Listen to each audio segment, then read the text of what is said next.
you're using autism as a strength here, aren't you, to observe?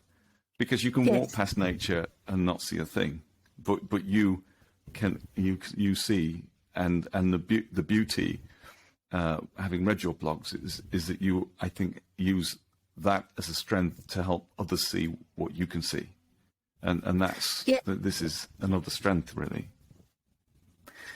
Well, I think it is a feature of autism, the fact that I have hypersensitive senses, so I am going to notice things. But also autistic people tend to be quite enthusiastic about detail.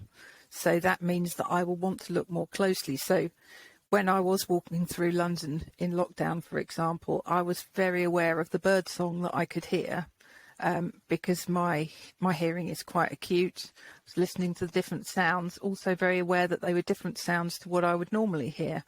I remember being actually quite startled when, for the first time ever, I heard the sound of a bird's wings as it flew past me in London, because normally you wouldn't be able to hear that at all, over the sound of everything else that was going on.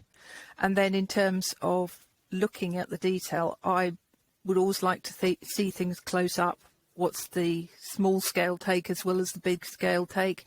So I found myself looking around in some of the open green spaces in London, and we're very lucky that we have parks and squares, and seeing signs of a fox, for example, which I would never have previously noticed, or a larger number of birds congregating on a school's playing fields where previously there would have been children.